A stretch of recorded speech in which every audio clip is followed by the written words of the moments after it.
Sweet. Welcome back to CIT 15. CIT 15, we're learning about computers. And today we're going to take a look at output devices and monitors. So, turn your monitor sideways. Turn your monitor sideways.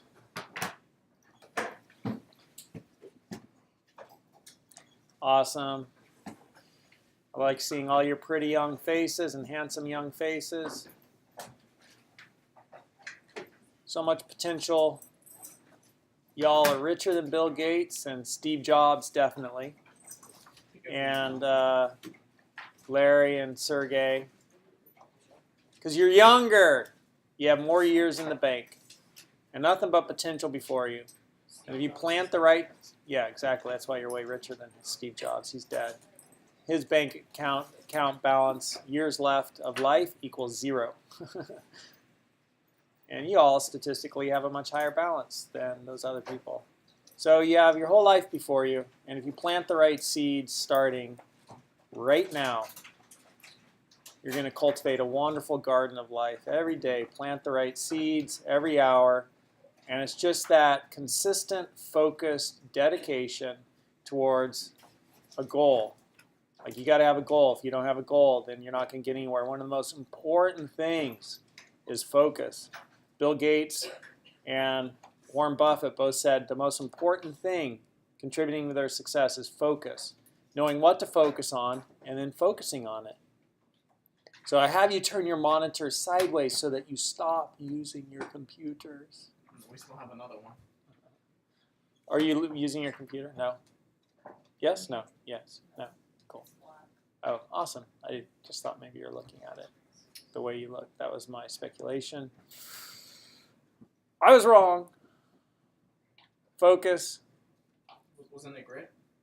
Yeah, well, persistence, grit, student success, sticking with it. But grit kind of implies, hey, this is what I'm doing. I'm not quitting. And so focus and grit, to me, are pretty closely aligned. They're not perfectly overlapping. My brother-in-law built and sold a company for $25 million. Not bad. And I have another friend who built and sold an Inc. 100 company. Ooh, huge. And they both say, know your goal. Write your goal down. Put it on the wall. You got to have a goal. Set a date. You're going to hit that goal by this date. And then work towards it every day. Again, speaking to focus. So we're planting the right seeds by you all coming. And I gave that little prep talk at the beginning of the semester, this kind of stuff. We spent a lot of time on it, day and a half. And some people were like, what the heck, man? When are we going to start learning about computers? I want to learn about computers. I was like, well, we're laying the groundwork. This is like the coach telling you got to get the right mindset. Because it's not the size of the dog in the fight that matters. It's the size of what? The fight and the dog, right? Not the size of the dog in the fight, size of the fight and the dog. Love that saying. But mindset's everything. And before you step onto the field, before you step into the ring, before you get into the arena, before you jump into the pool to swim a race, right? That game, that fight, that race, it's already either lost or won, depending upon what your mind state is. And if you've had the right mind state, that's where you determine whether or not you won or succeeded. The race is already determined by the time that is led up to that race. You know, if you've had the right fight in you. The right energy, the right mindset. So that's the most important thing for a coach to teach whoever he or she is coaching, is like, you got to have the right mindset in the game. And you've seen that. I know you've seen that. Like some people, it's like, holy cow, if they've got the right mindset, that's how you make stuff happen. So just a little bit of a reminder of that week 1. We're now in week 4. And then we also learned how computers work. They run on electricity. Electricity has 2 discrete states, on and off, depending upon the state of a circuit or a switch, like a light switch, like your porch light on Halloween. We could store and convey messages. So the porch light on Halloween could store and convey 2 messages. If the light's on, come trick or treat, come trick or tweet, Elmer Fudd. And if it's off, go away. Right? We've stored and conveyed 2 messages with a circuit, with a switch, a light switch. And so that's a basic computer. If we had 2 light switches, we could store and convey 4 messages. If we had 3, we could store and convey 8, because there's 8 possible combinations of on-off. But instead of saying on and off, because that's a whole lot of stuff to say, or instead of writing on and off, we could just write 0 and 1, where 1 is on and 0 is off, and that represents whether the circuit's in an on-off state. And those zeros and ones could be referred to as binary digits. Bi, because bi is 2, biplane, bicycle, right? Binary, 2 numbers. And so 1 and 0 are the 2 numbers, which represent whether 1, a circuit switch, is in an on state, or 0, it's in an off state. And then we create coding schemes. And we just store circuit switches in on-off states. The original computers, first generations, vacuum tubes, were the first generation. And there's 18,000 of them in 1944, 45, 46, the ENIAC, 18,000. And they used vacuum tubes to store on-off states. And then came the transistor. It didn't burn out, it ran cooler. That's nice, that's second generation. And then third generation was the integrated circuit, or the chip, built onto silicon wafers, where a silicon wafer, through an amazing process at the molecular level, they could etch this substance called silicon, which is neither resistive property or completely conductive, but it's a semiconductor. It's semiconductive material, meaning sometimes we could allow electric current to go through and sometimes not, depending upon what we do. And so that semiconductor material allowed us to create these really small gates, circuits, switches, which could be in an on-off state and could be checked. 1971, the first one created by Intel, had like maybe, let's look, circuit, transistors, transistor count,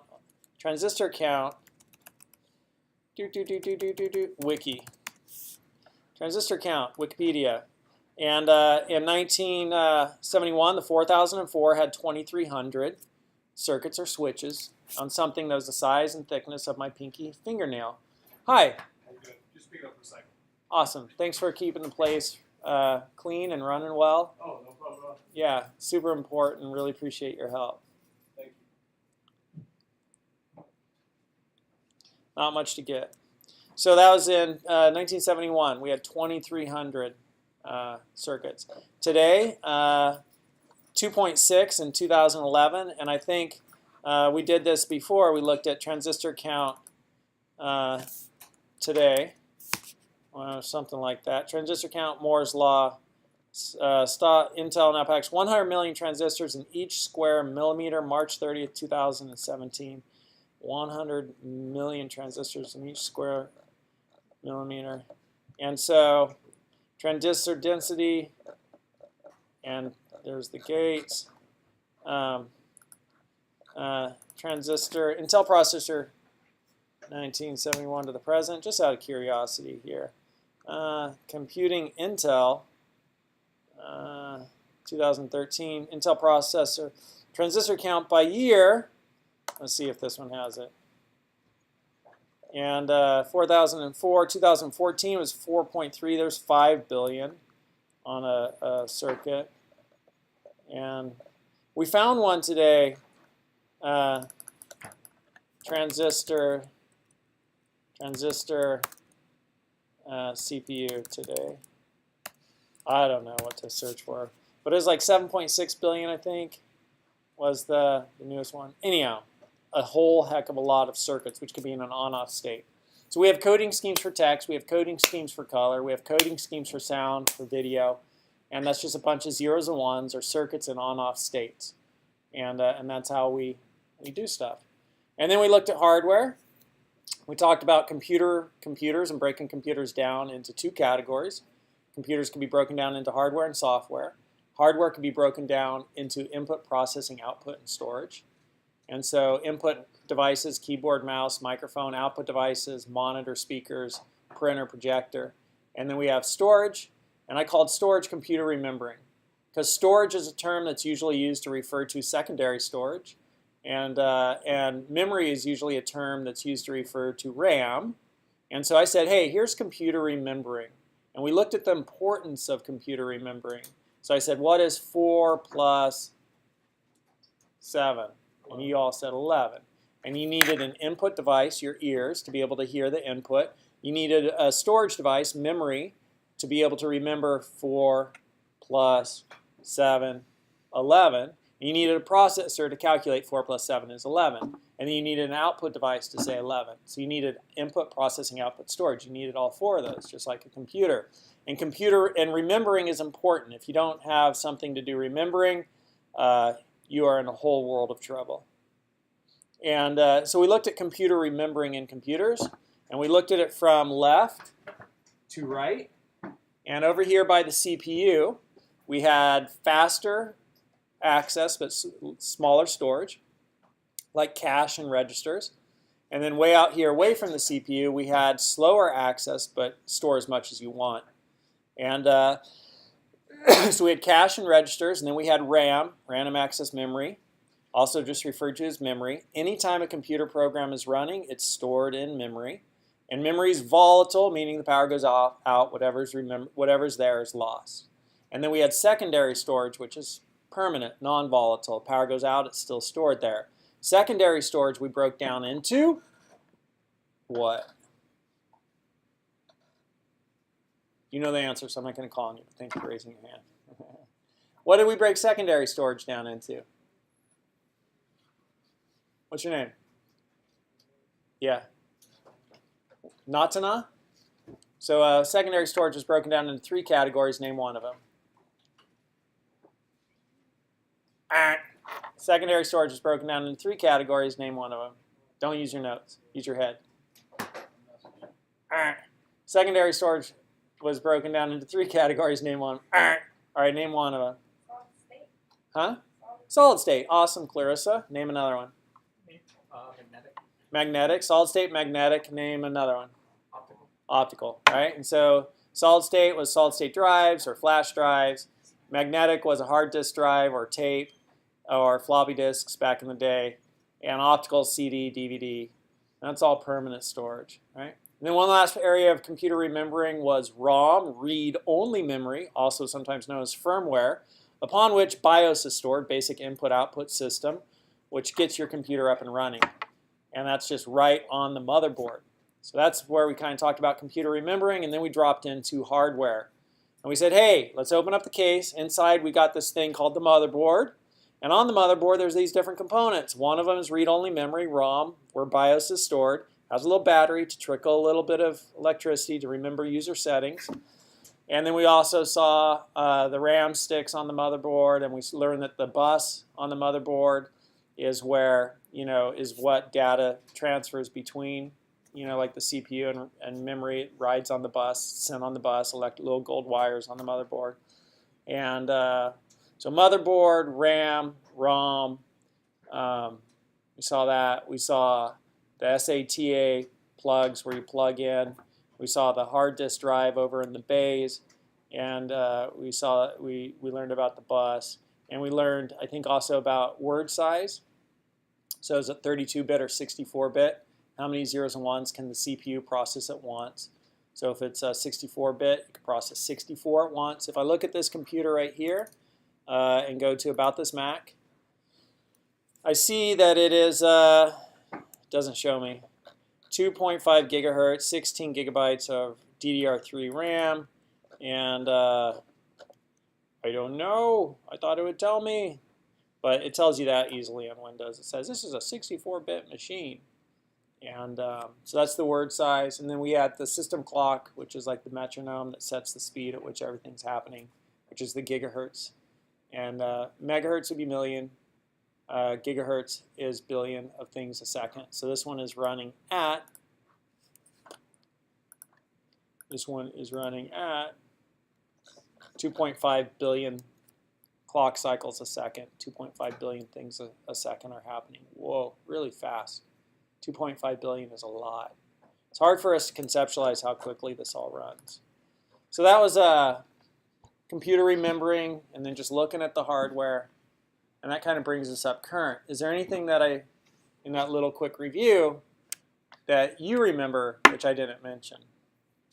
Oh, no, you're good. No? Awesome. So how many people tracked 50% of what I said? Let me see your hands. You tracked 50% of what I said. Let me see your hands. Really? 50%. You got at least 50% of that. You understood it when I was saying it. 2 people? How many people track 25% of what I said?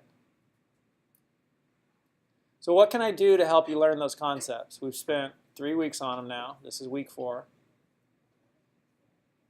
What do you need to learn those concepts? The textbook? You need to read the textbook? Have you put in your hour every day? Do you need some financial incentive? If I pay you each $10,000 a month, which is $2,500 a week, are you going to learn that stuff? Yeah.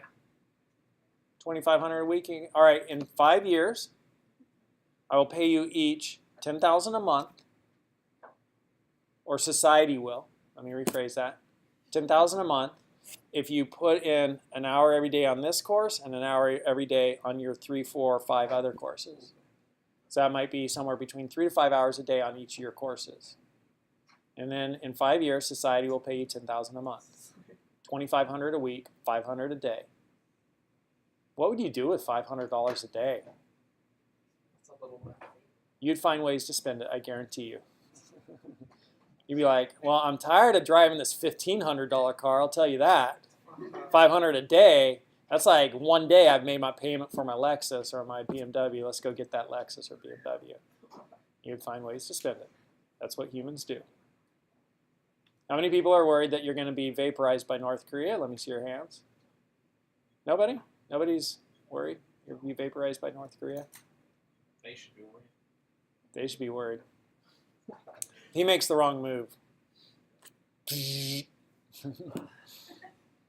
System reset. No, but there's no system to reset. Entire government system. No, everything. So. Yeah, after it's cleared out. So now we're going to learn a little bit more about monitors. We've already learned about monitors. If I go to this monitor right here, and I go to Ballot System Preferences, and I click on Displays, and then I click on Scaled, it tells me Scaled 1080, 19. Tells me right now I'm at 1080p, which is 1920 by 1080, and so that is the size of pixels on this screen. So there's 1,920 left to right, and 1,080 of those rows, top to bottom. And so in total, I have 1920 by 1080 pixels on my screen. I have 2,073,600 pixels on the screen that you're looking at right now. Those are little dots of color, which all together make up this image. Back in the day, the screens had poor resolution. That's resolution. How many pixels by how many pixels? How many pixels wide by how many pixels high? Back in the day, old computer game, 80s. This is when I grew up. This is what games looked like back in the day. Well, you know, it's like they didn't have as many pixels. And so you'd see, well, there's 4 pixels maybe, right? His little hand. You know, so it didn't really have that great of resolution in the monitors. And even old computer green screen. This was how it looked like even before that. You just had 2 colors, right? Nicole has dysentery. That's funny. That's like old computer game right there. I totally remember that. Isn't that like something railroad or crossroad? I just remember games being like that. So that's how they looked back in the day. So here, all right, monitor, pixel. We learned what a pixel is, picture element, those dots on a screen. Resolution is width by height, how many dots. And then here's aspect ratio. So 1920 by 1080 is HD 1080, sometimes referred to as 1080p. And the aspect ratio on that is 16:9. So this is the 16:9 line. So 16 over by 9 up is the slope. There's different aspect ratios, 4:3, 5:4, 16:10. So that's aspect ratio. And then what is color depth or bit depth? We've talked about this once before.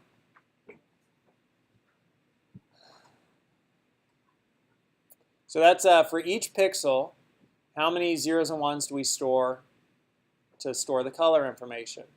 And if it is one bit, if the bit depth, color depth is 1, we could store 2 colors. We could store 2 colors, right? Black and white, black and green. If it's 2, we could store 4 colors. If it's 4, we could store 16 colors. Whoops. If it's 6, we could store 64 colors. If it's 256, we could store 256 colors. I totally remember Super SVGA and VGA. If it's 12 bits, 12 zeros and ones for each pixel, we can store 4,096 colors. If it's 16 bits, we can store 65,536 colors. For each pixel, it could be one of those 65,000 colors. But we're storing 16 zeros and ones for each pixel. If it's 24-bit, we could store 16,777,216 different possible colors for each pixel. So each pixel, 24 bits. If we're doing that, then we're storing 49,766,400 zeros and ones. Almost 50 million bits for a 1920 by 1080 image at 24-bit depth, color depth. This is the bit depth that we're talking about. The bit depth, the color depth. Okay? Other output devices. Anybody have questions about that? Why should I know about that? Why should I know about color depth? Because that's just like the next step in how computers work. And you know, if you ever got into programming and you had to do image processing, then you could change that. And you could say, let's store less bits per pixel and bring down the image size. And when you start looking at file types like JPEG or PNG or GIF, they have different ways of throwing away data, so you're not storing as much data. And so those are called compression algorithms, compression, decompression, or codec, compression, decompression, codec. So they have different codecs, and some codecs are lossy and some are lossless. And so lossy means that you throw away data, you can never get it back. And lossless means you threw away data, but you could also get that data back if you needed it to. Lossy is going to give you a smaller file size. And JPEG is lossy. You could save it at different quality resolutions, and but that data is gone. But then your image degrades, but you get a better file size. And so they have, I think, pictures of strawberries here on Wikipedia that are a tombstone. So JPEG, highest quality, 81 kilobytes. 50 quality, 14 kilobytes. So a whole lot of data was thrown away from 81,447 bytes or 160,000 bits down to 14,000 bytes. And you can see there's not much change in the image, but if you look, you do notice some differences in the image. Top one's more clear, a little bit crisper. And then we go from 14 to 9, and the colors start to wash out a little bit more, and then we go from 9 to 4 kilobytes. It becomes crappier. And then 4 to 1.5, and it really starts to pixelate. That's called pixelization. So it's just kind of like starting to think about, for each pixel, how much color information am I storing? And the more color information I store, the larger the file size. And then the more I could throw away color information that I'm storing, the smaller the file size, but the crappier the image. And so if you're doing photography, you start to think about that. Digital photography, am I shooting and storing in RAW? Am I going to do, and as you change your settings on your camera, you're like, hey, superfine, highest resolution. Let me bring that resolution down and shoot medium quality. Cool, I used to only be able to store 400 images on this SD card. Now I can store 4,000. And that's going to be good enough for the web. So I'll just shoot on, so you could understand a little bit what's happening. All right, and And then you saw this picture already. I drew it out for you. Another way to think about hardware and software. Computers are broken up into hardware and software runs on top of hardware. And so we write an operating system to run on specific hardware. So CPUs have instruction sets, and those instruction sets can vary from CPU to CPU. And so Motorola used to have one instruction set. Motorola made CPUs, and Intel and AMD had a different instruction set, and Macs used the Motorola CPU back in the day, 10 years ago, and PCs that ran Windows used the Intel AMD CPUs. And Intel and AMD had one instruction set, and Motorola had a different instruction set. And so when you wrote the operating system to operate with that hardware, that CPU, that you had to write it for that instruction set. So the software, the operating system written for each of those individual pieces of hardware, Intel, AMD versus Motorola, totally different. And then in the mid-2000s, Intel, or Mac, started putting Intel CPUs into their computers. And they ran an advertising campaign.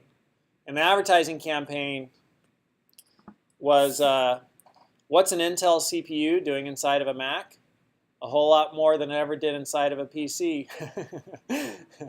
Meaning like, hey, we're better. What's an Intel processor, what's an Intel CPU doing inside of a Mac? Let's see if it brings up that ad from back in the day.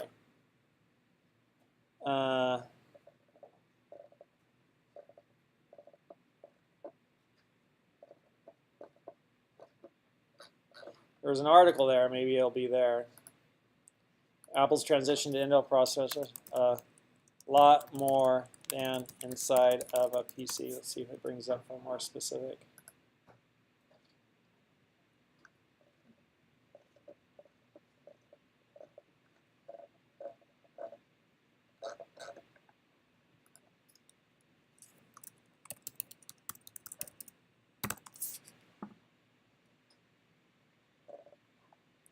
Maybe it'll just be here. It was a really great ad. I really liked it. I wish I had an image of it. It wasn't widely used. So when Mac started putting Intel CPUs inside their machines like these, we then were able to run both OS X, the Mac operating system, and Windows. Either one, we could put it on that machine. And we could do something called dual booting. Just like these computers, you could boot up into Windows or into Mac OS, because they're both written for the same hardware. So either operating system will run against that hardware. But then once you have the operating system on top of your hardware, your app or your application software is running on top of the operating system. And so the role of the operating system is to know how to make all the hardware work, from the CPU and RAM and hard drives to the printers and the monitors. So that's the role of the operating system. And then the software just says, here, put this on the monitor, gives it to the operating system, and then the operating system knows how to put it on the screen.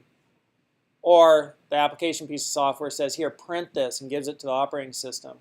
And the operating system sends it to the printer and prints it. The operating system knows how to interface with the hardware, and then the application software just says, so it's a separation of responsibilities, division of labor. Genius. So that's just like the important takeaway to take from this. And I think, did I share this with you? Like, the amazing insight of this is it's very liberating when you realize that hardware and software are two separate things. They've been decoupled. Decoupled means that they aren't coupled together, but they're separate. They're decoupled, and that's a programming term, decoupling stuff. And the nice thing about that is that I could completely screw up my operating system. I could accidentally delete files. I could get a virus, and then I could just install a new operating system. And my computer's brand new. I just took off the software that was there and put new software on. So you can always restore your computer. And if you Google that, you know, restore Dell, I don't know, what's a Dell model?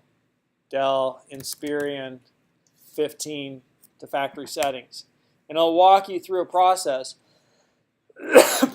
Boot the computer, push these magical key combos, then do these things. And then it'll just erase all the software and put all the software back to the way it was the day it came from the factory. Because there's a special sector on your hard drive for a lot of computers today where the original software is stored. What do you think about that, Clarissa?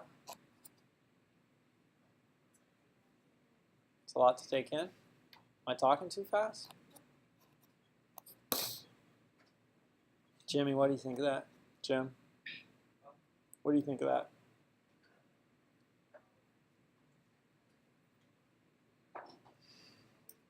Huh? What? No input? Is it overwhelming you? Are you tracking it? It's a bit? Say back to me some of the things you got today. Some of the things.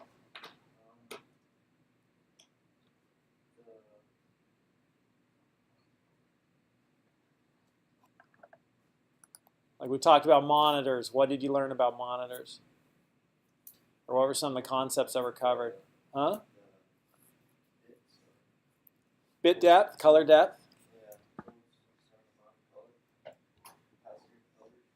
Yeah. So if my bit depth is 1, how many colors choices? I have 2 color choices for each pixel, right? If it's 2, how many color choices do I have for each pixel? My bit depth is 2. So I've got 2 circuits. Give me a number. 4. And if I have 3, a bit depth of 3 for each of my pixels, what's the possible colors for each pixel? How many possible? Out of how many possible colors can one pixel be? What choices I have? Bit depth of 3.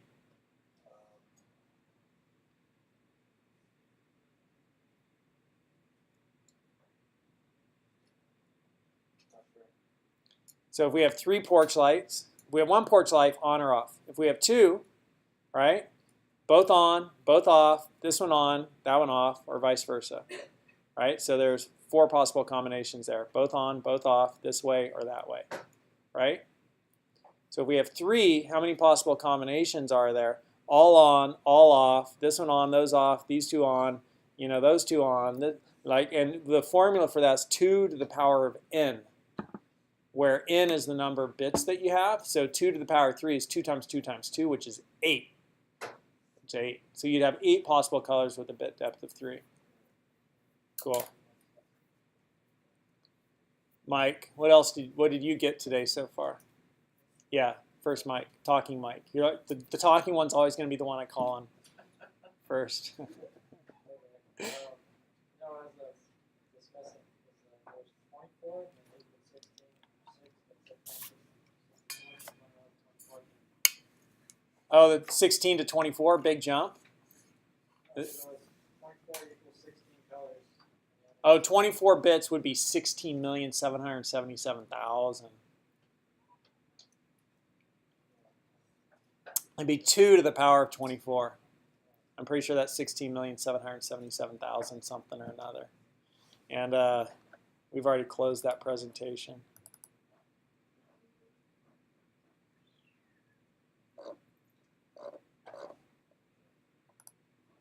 Uh, 16,777,216. So it says 4 big color, 24 equals 16 colors. Why is it 21 equals 2? I don't know what that 21 is there. I don't know why that's there. I was wondering that when I was looking at these notes. Why are you taking it off? Because it no longer makes sense to me. If it ever made sense, I forgot why it's there. Oh. Why do you have a minus sign right there? I have no idea why that stuff's there.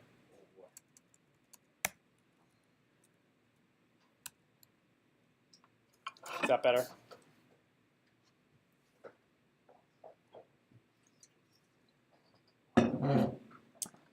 Cool. So, Jocelyn, what do you remember about resolution? What's resolution? Width and height, right?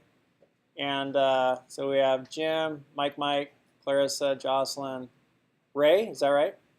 Ray, what is a pixel? The what? I've had some hearing loss in my life. So this is what, when you say it at that volume, this is what I hear. The screen. The picture on the screen is made up of pixels. What's a pixel?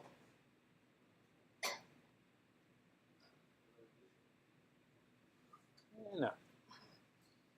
Resolution is how many pixels wide by how many pixels high. What's a pixel? It's a little storage device that's on the screen that holds a certain amount of zeros and ones. Yeah, so pixel is just like a really tiny light bulb. It's a really tiny light bulb, which is a dot of color. And we could determine what color that is based upon how many zeros and ones we're storing for each pixel. It's kind of like Las Vegas lights, sign light.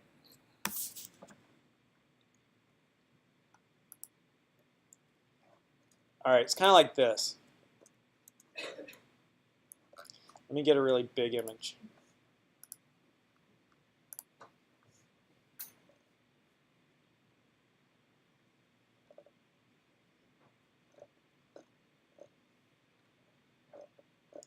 I don't know what image I want. Why don't you just get like the picture of the Earth when it's at night with all the lights on? Oh, because I want actually, there we go, this is a good one. Okay, those are little dots of color, but from far away, they make up an image. But if you get up close, pixel, pixel, pixel, pixel, pixel, pixel, pixel, right? There's like light bulbs, but on a computer monitor, they're even smaller. My favorite billboard I ever saw for Las Vegas, I was driving to Las Vegas, and the billboard I saw said 7 deadly sins, 1 convenient location, Las Vegas. All the best advertisements, where did they go?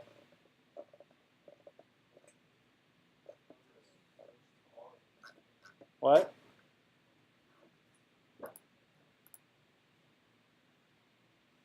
Ooh, those are terrible. I one time was waiting for a friend at a hotel in Las Vegas, and there's a security guard by the door. I'm like, you see weird stuff here? He's like, all the time. I was like, what do you see? Like, what's some of the weirdest stuff? He's like, not too long ago, somebody flew out one of the top windows because they were bouncing on the bed and lost their balance and crashed through the window and fell to their death. But that's pretty weird. So, don't bounce. No more monkeys jumping on the bed. All right. I want to say Vanessa. Is that right? It's not. Remind me your name. Valeria. Well, he's kind of close. Started with a V. Valeria. So then we talked about software. And we got the hardware, and then we have the operating system on top of the hardware, and then we have application and software on top of the operating system. Anyhow, one thing I forgot to mention also is like that pep talk, the right mindset, look at the empty seats. We're in week 4, which means that 3 weeks, people know they can't be dropped anymore. For whatever reason, they just wanted their student loan check, something. They're no longer here. 1, 2, 3. Is that empty? 4, 5, 6, 7, 8, 9, 9. Whoa. The attrition begins between those who drive nice cars and live in nice houses and those who don't. It's worse than summer school. All right, so just talking briefly about application software. One of the best pieces of application software that you could own is QuickBooks Online. So QuickBooks Online allows you to manage your finances. $7 a month or $17 a month. Hire a bookkeeper when you get done with school. Hire a bookkeeper. Tell her you want QuickBooks Online. Have her teach you how to set it up and use it. Right? But now you will pull in all of your financial data from banks and credit cards. It'll be managed in one place. You'll have receipts associated with every transaction. You'll always know, hey, how much did I spend? Where did I spend it? Were there any errors? And that way your finances are on track. And keep track of your finances. So that's a really popular, and not popular actually, but a really wonderful thing to use computers for, is keeping track of your finances. Word processing softwares like Microsoft Word or Google Documents and Google Drive allows you to work with words, create documents, put images in it. You're learning how to do that right now in my IT lab.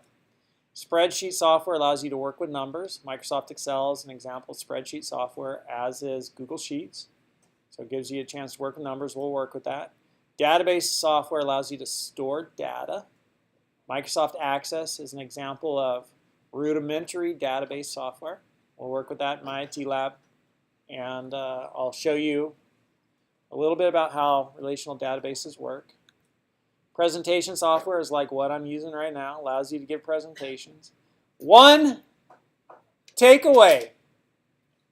One. When you give a presentation, do not put a lot of crap on your slides. Right? Look at how much I put on my slide. 2 words. The concept. That's it. And then I talk around it. If I put a slide up, and occasionally I have slides with a lot of crap on it. If I put a slide up like this, I just stop talking. Because you're no longer listening to me anyhow. Why should I waste my breath? Your slides should always, 95% of the time, have a single concept on it. That's it. Or an image of an emotion.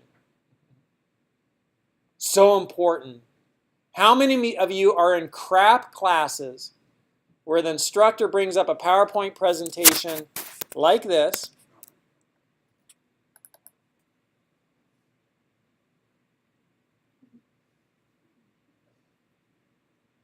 It's like they haven't even changed it from the publisher's PowerPoint presentation, and then they read it to you. And they don't really add much more than what they read. And then they go,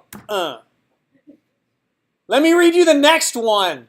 And you're like, dear God, there are 33 slides.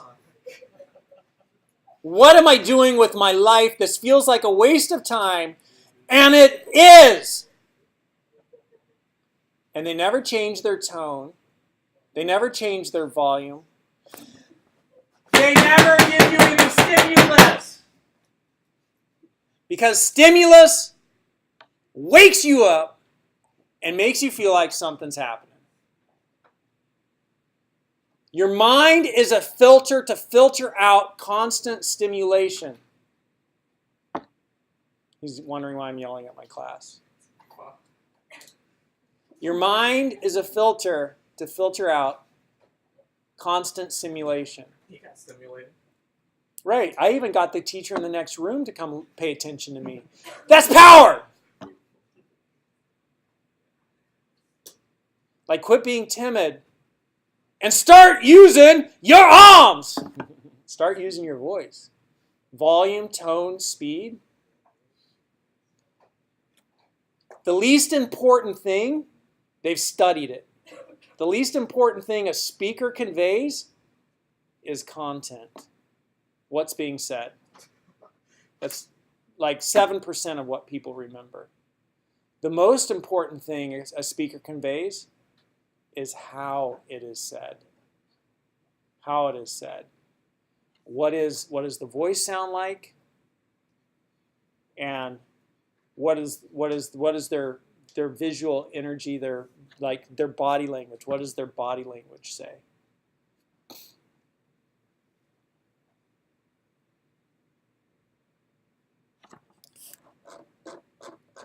There's a study at UCLA 17, 28, 55. I can't remember if that's the number. Is that a roster?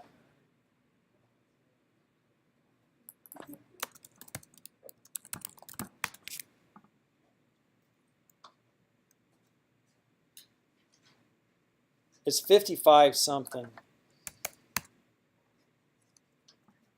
It's public speaking study. Oh, this is like right now. 55, 38, 7. 55, 38, 7. 55, 38, 7, public speaking. The myth, 58%. But the study showed 738, 55, personal communication. 7% is verbal, 38% is vocal, 55% is facial, nonverbal, what you see.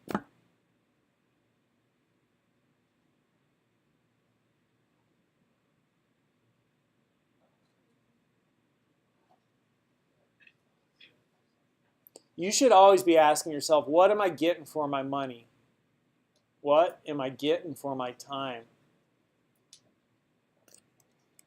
And the reason you want to transfer to a UCLA or a Stanford or a Berkeley or UC Irvine or a San Jose State University, the reason you want to go to one of these better schools is because if you don't make it to one of those better schools, you're going to get more of this at Fresno State. 2.7 output devices. Describe options for outputting images and audio from computing devices. Describe various types of printers and explain when you use them. Anybody have any questions about this slide? No, it's not that bad. Okay, let's look at input. Gathers data, allows entering data. Processing manipulates, calculates, and organizes data. Output displays data information. Storage saves data information. Understanding your computer. Computers are data processing devices. Perform 4 major functions. So computers perform 4 major functions. This is objective 2.1. Does anybody have any questions about this one? Okay, Next good. slide, please. All right, next slide. Computers run on bits. That's a binary digit. Maybe I would or would not tell you that binary digit is actually where we get the word, the acronym bit. 0 or 1, there's a bucket, on, off. So kilobytes, megabytes, we've all heard of that. Thank you.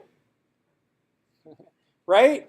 Like how many people are literally in at least one class right now that's like that? How many are in 2 classes like that? Like, doesn't that just make you feel like, will you fire this person?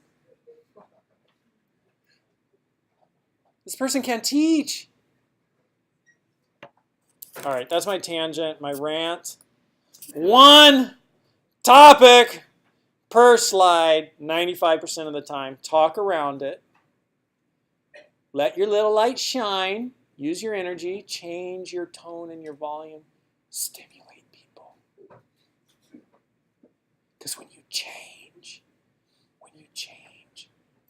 your volume, your speed, your hands, your face, it engages people. Your mind is always filtering things out. The goal of a public presenter speaker is to always wake you back up. Just let it be fun. How many people are in public speaking right now? Anybody? Anybody going to have to take that class or thinking of taking it? Dude, just let it be fun. Like, get up there and pretend you're Adolf Hitler. You want to see an amazing public speaker? You have to be like the best of the best public speaker ever to convince an entire nation to take a portion of the nation, put them into cattle cars, send them off to concentration camps, and kill them. You have to really be convincing. He is one of the most amazing public speakers ever. I don't know German, and when I watch that guy speak, I'm like, yeah, give me a gun. Let's do it. What's he talking? I don't know what he's talking about. Content 7%. Who cares? You know? He's like, I haven't had a job for 9 months, and he says he has a solution, and somebody's woo. You get hillbilly. Oh boy. I just combined two Can't be stereotyping and diet. I am from hillbilly, so I could do that. Okay. Everybody's got some hillbilly in them.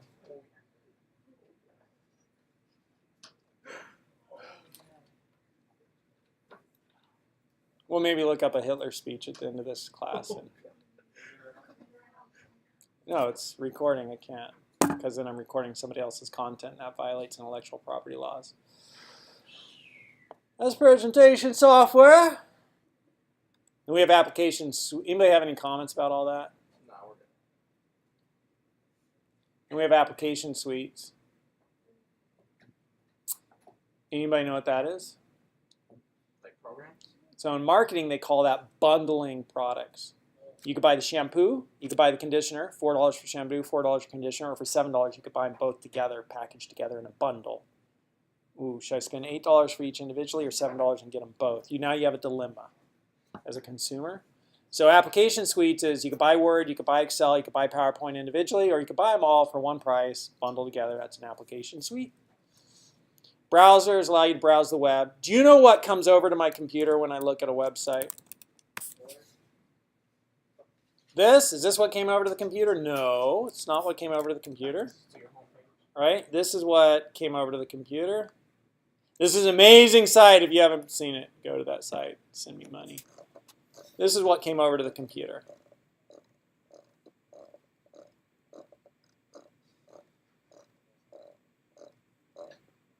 And someone had to do all of that by hand at one point.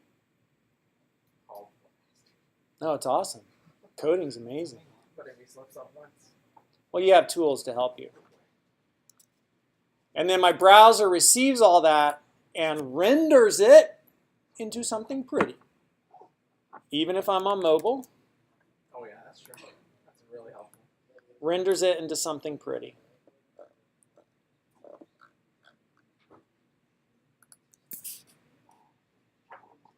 I'm surprised it was like mobile like compatible. Not a lot of sites have that. Yeah. That's browser, graphic software, Photoshop. I showed you things, images that have been photoshopped at the beginning of the semester. Like the dandelion or the cat in shining armor. Video editing software, mind-blowing.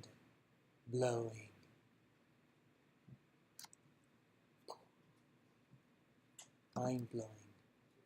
Video editing software. When I went to college, they had rocks and sticks, and they'd like chisel things in the cave wall. And they go, image. Now we have video editing software. Literally, when I went to college, if you wanted to make a movie, it'd cost you $40,000, $60,000, $40,000 or $60,000. You have to shoot it on film, and then go have the film processed at a place that processed film, and it cost a lot of money. And then you edit the film, you'd cut it with scissors and tape it back together to make your movie. What? How could people have lived back then? You didn't have cell phones? Now you're just like, your intelligence level is like not much above small insects. And you can be like, yo, we're at Disneyland. Put it on YouTube. You're totally making your own videos. I have a story to tell you from Pismo. I was at Pismo. Oh, I can't tell you the story while it's being recorded. Wait, you're being recorded Yeah, right now? right now I'm making a Using movie. OBS? Man. But you're taking our intellectual property when we give you answers. I'm a gangsta.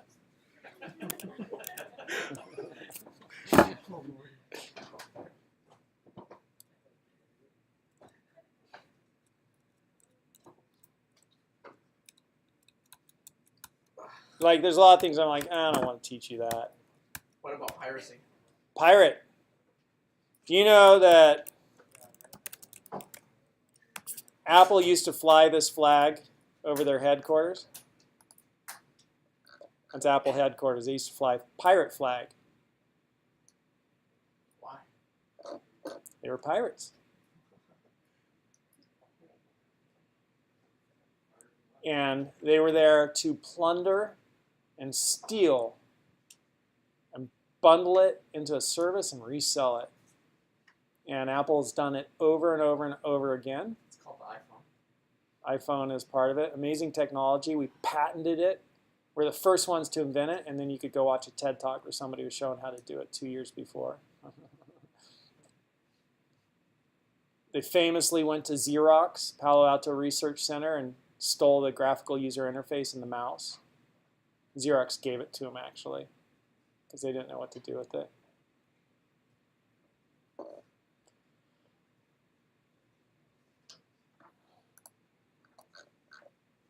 See, this is them back in the day. There's Steve Jobs. Isn't that Steve Wozniak on the far left? I don't know.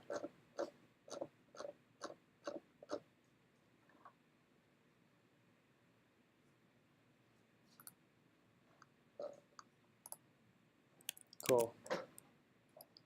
All right.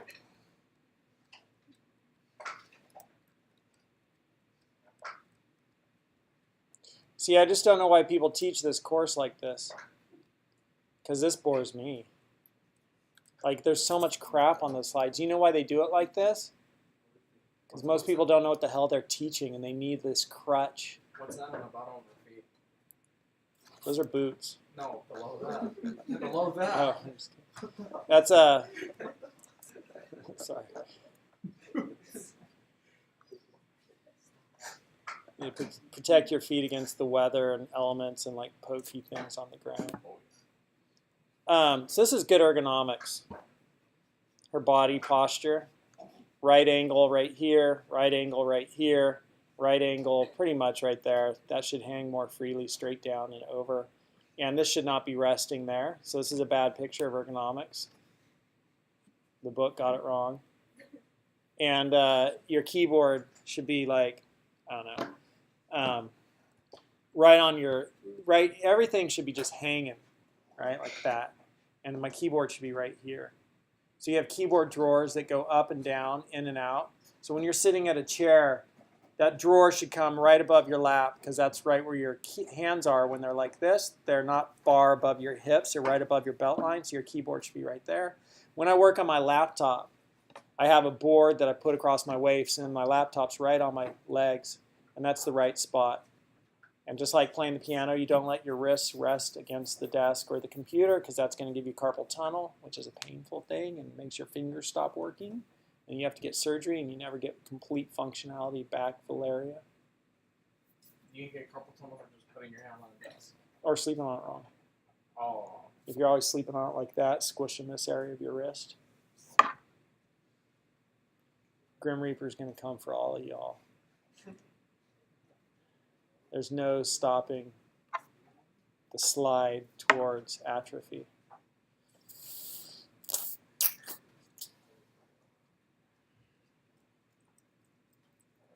Y'all study poetry at all? Yeah. Second Coming, Yeats. Who? Yeats. Who's that? Yeats. I don't know, he's a poet.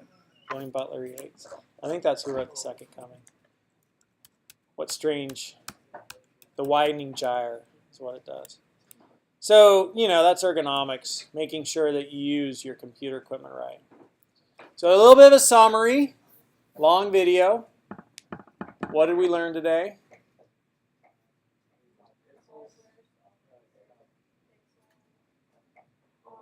Color.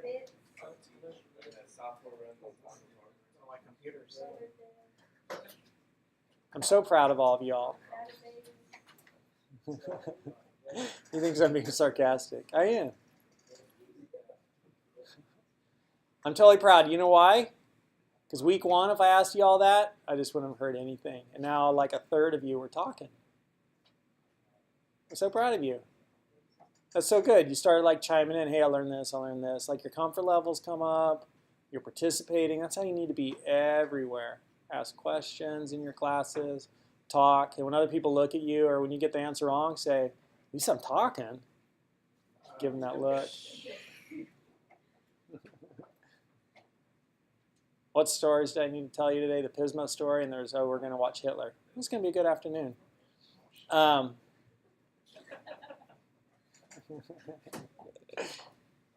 watching documentaries on it. Yeah. Just because of that exact reason. Yeah. Like I'm no white nationalist, white pride. I'm all about equality and diversity and many minds and many cultures, many perspectives, and let's live together in harmony.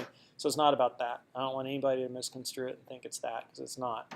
And I think that, you know, this entire thing about monuments is just, you know, it's ridiculous. It should just be, you know, we don't condone. Our nation is of the people, by the people, for the people. All humans are created equal, not all men, because it's women too. All humans are created equal. We hold these truths to be self-evident, that all humans are created equal. That should be changed, not just men. All men are created equal? No, women. Women and men and kids. We're all equal rights. What about animals? No, we eat animals. Oh shit. Well, there goes everyone. No. Like, I know we're animals, but you know what I'm talking about. I ain't giving up bacon. They can make you artificial And chicken. bacon. That tastes exactly the same. But it's like, then I don't have the joy of shooting the pig in the head. So. Well, there's a problem there.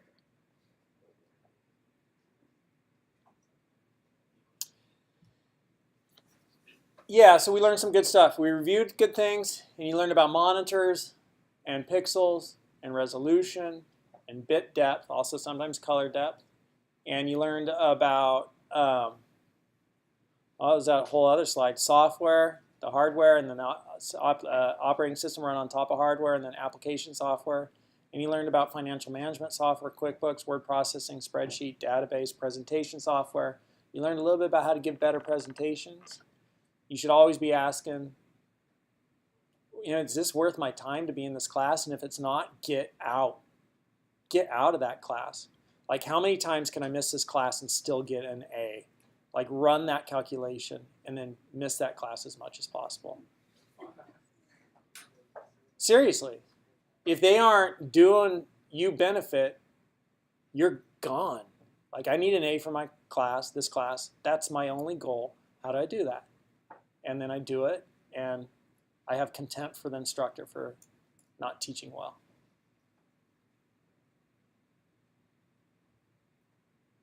I don't know if contempt's the right word, but there is some of that. It's like, do your job. You know, like if, you know, police officer wasn't doing their job well, or if you took your car in to get tires changed and like one of the tires was up on the roof, you'd be like, what are you doing? Or if your pepperoni was all under the cheese, you'd be like, hello?